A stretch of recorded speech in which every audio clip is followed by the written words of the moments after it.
For the first 2 Sundays in Advent, we heard the stories leading up to Jesus' birth from Luke's Gospel. Today we move to Matthew's Gospel to hear a different voice. Matthew begins with a genealogy in order to authenticate Jesus' royal lineage. The following is a précis of Matthew 1:1-17. The ancestors of Jesus Christ. This is the list of the ancestors of Jesus Christ, a descendant of David, who was a descendant of Abraham. Abraham, Isaac, Jacob, Perez and Zerah, their mother was Tamar, 5 more, then Boaz, whose mother was Rahab, Obed, whose mother was Ruth, Jesse and King David. From David to the time when the people of Israel were taken in exile in Babylon, the following ancestors are listed.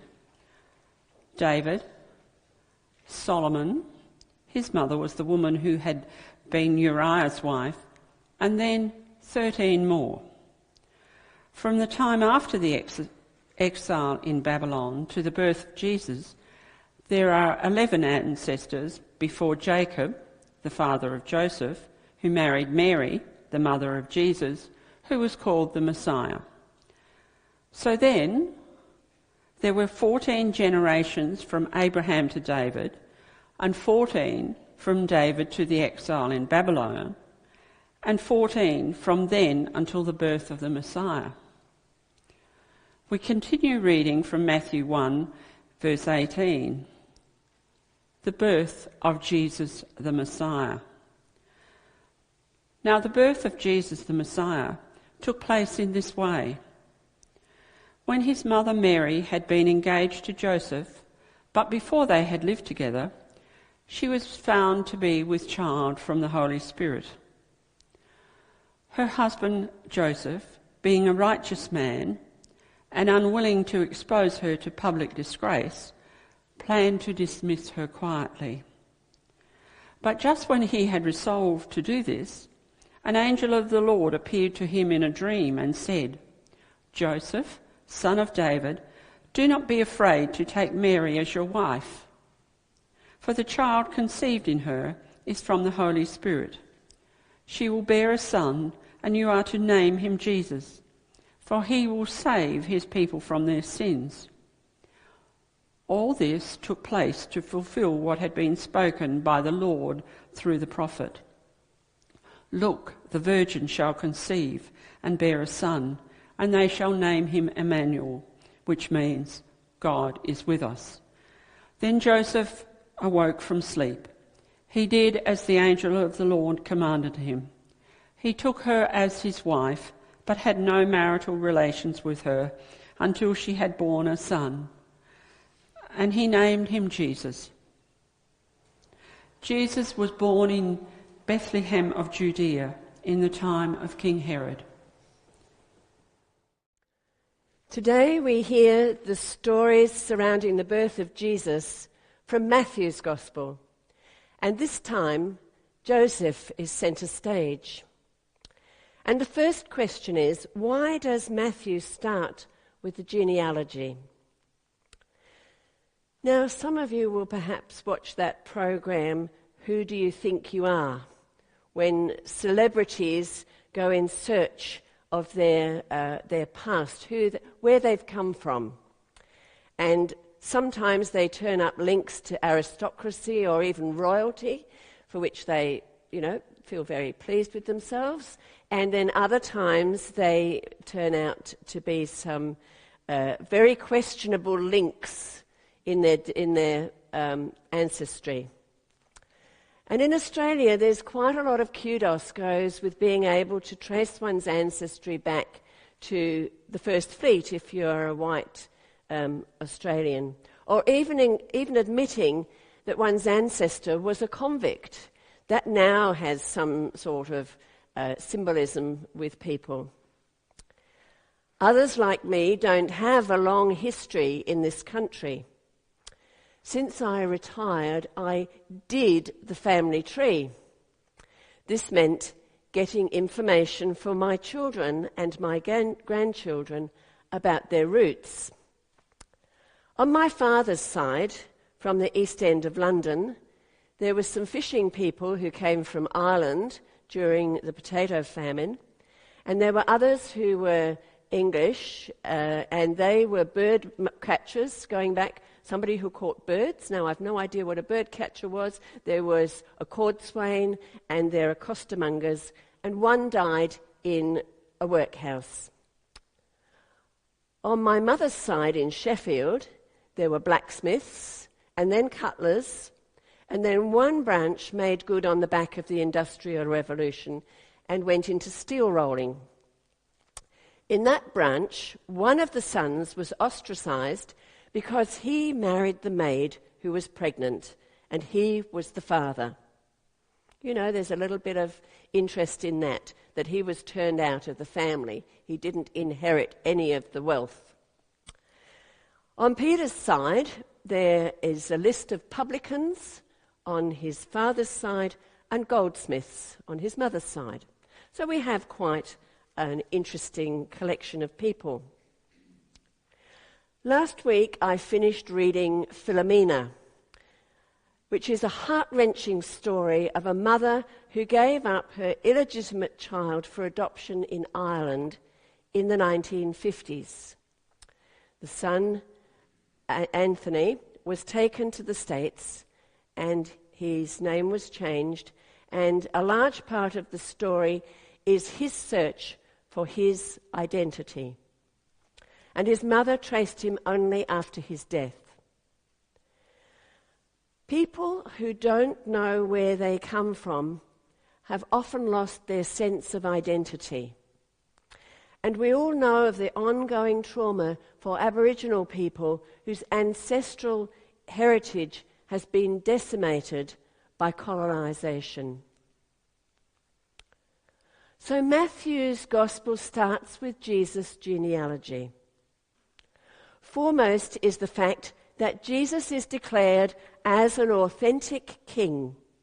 As David's descendant, he is the legitimate ruler of God's people. Jesus is presented as an authentic Jew. Jesus, like all Jews, is a son of Abraham.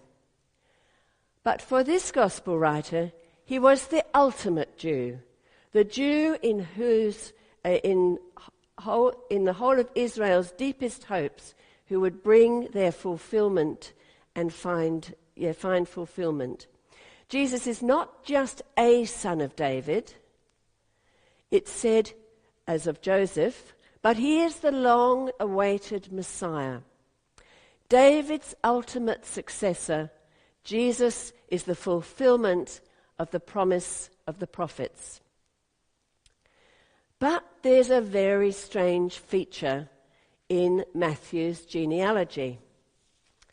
Contrary to the custom of following only the male lineage, 4 women are included as ancestors of the Messiah, and their circumstances are questionable. Tamar played the harlot with Judah. Rahab is the Canaanite harlot. Ruth is a Gentile.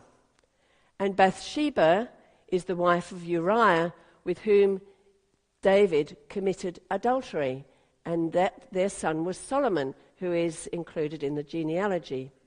So their inclusion reminds both Jewish and Gentile readers that the gospel of God's great plan of salvation included Gentiles, even unrighteous Gentiles, and this gospel is good news for all. There's another question here. Why did Matthew go to such pains to supply Jesus with Joseph's lineage if his physical descent must be regarded as maternal only? Wouldn't it be more to the point to show that where Mary was descended from David? Maybe what was important to Matthew was that Jesus was truly David's son, not by the natural process of male procreation, but by the direct will of God, which is carried through in the next part of the reading. Both Matthew and Luke are following a widespread practice in the ancient world. This was to paint pictures of the birth of famous people in a way that brought out the significance of the life to come. Images and symbols are subtly introduced which evoke the person's great achievements. Such storytellers were less interested in recording the exact detail of what happened at the birth of a great person, although their accounts sometimes included historical data, as this does today with Jesus being born in Bethlehem. They were more interested in portraying the impact and the significance of the person's life as a whole and authenticate his destiny right from the beginning. So the Christmas stories in Matthew and Luke's Gospel, and a reminder, there is no Christmas story, there's no nativity story in Mark or in John.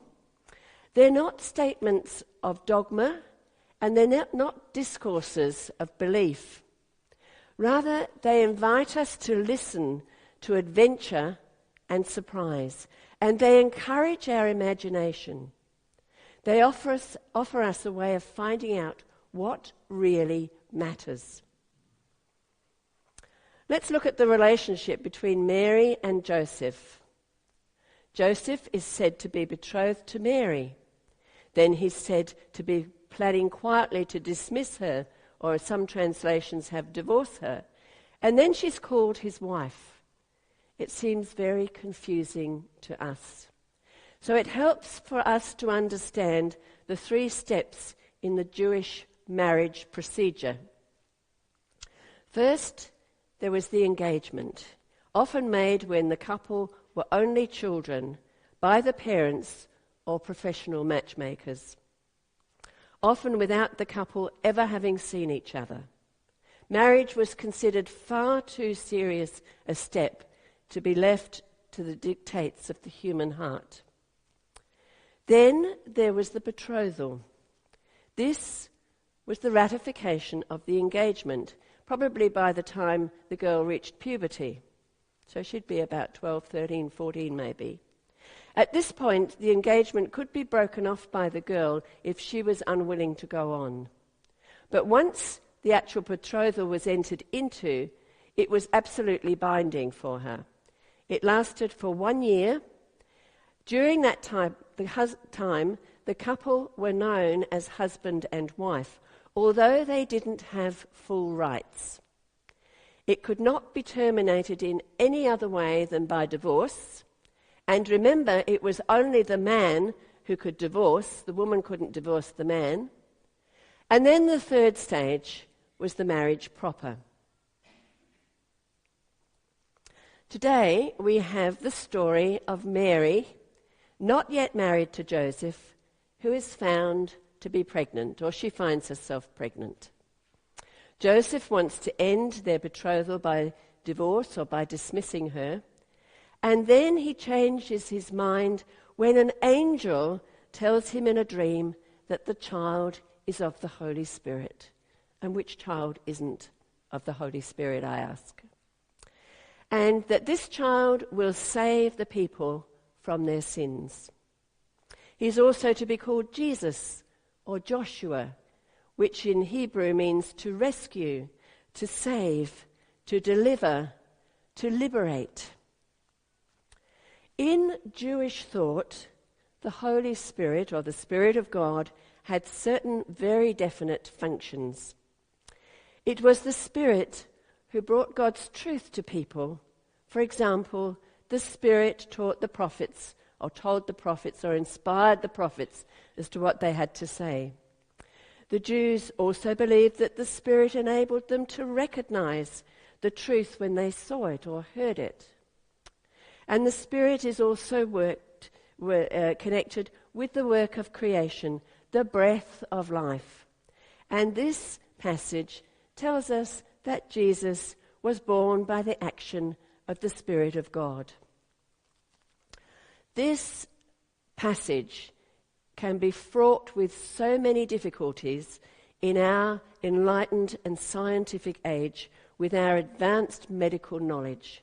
But we have to remember that this was a story to authenticate Jesus in a way that spoke to the people at the time. The point is not so much about getting fixations about how and what happened as to what is the meaning behind this. That which is conceived in Mary has a spiritual dimension, the breath of life. And there is a strange twist in the story because Mary becomes the fifth woman following Tamar, Rahab, Ruth, and Uriah's wife in the genealogy, who gave birth to a child in unusual circumstances, in suspect ways. So this predominantly is a story of human courage. Pregnancy outside wedlock was technically punishable by stoning, although this custom was rarely observed. Such drastic punishment is an indication of how seriously these matters were taken. Both Mary and Joseph risk public shame for the sake of this child who is to be born. So let me take you back to the world of story, the story which created this birth and this nativity today. I have two short reflections which enter into the spirit of the nativity story from Joseph's perspective. The first is from a book by Susanna Jones called What Was It Like?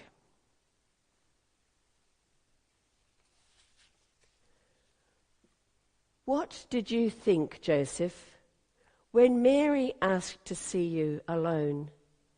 Expression faintly troubled, clear eyes shadowed.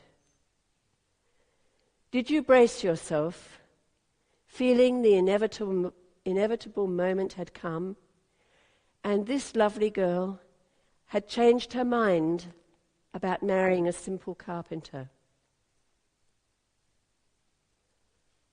Could you believe you heard the words she said as shock slammed through your body? Did you believe her? For a moment, did you entertain the thought that this dreamy girl you loved had woven one too many a fantasy?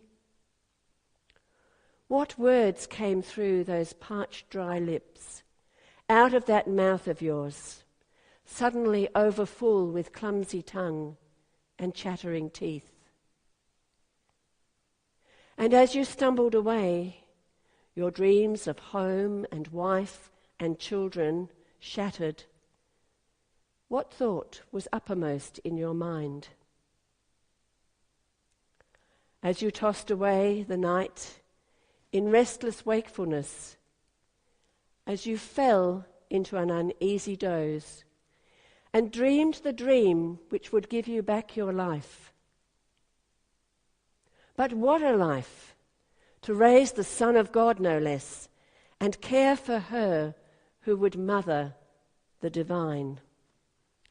And when you spoke of dreams and God, what saw you in Mary's eyes? What bond sprang up between the girl and man, both called to raise this child of God? What conversations did you have together? What was it like for her? What was it like for you to know there were just the two of you in the whole world to guard the Christ?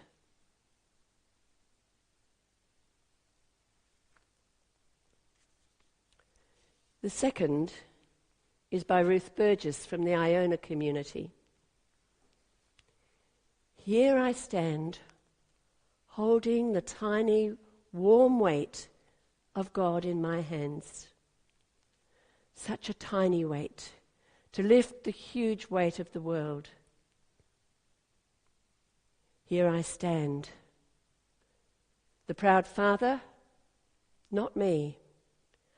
I have been utterly humbled by your arrival. You are not my offspring, not part of me, and yet at the same time, inextricably part of my life. I was your hasty midwife, who delivered you with unskilled, trembling hands, who pulled you from your haven into this place which is more accustomed to witnessing the first uncertain breaths of calves and lambs than the first uncertain breaths of a Messiah. Here I stand with your weight, both small and immense, resting on me. So maybe I am proud of the privilege, proud of being your father just for the present. And I pray, little one, that just as I delivered you, you will in return one day deliver me. Amen.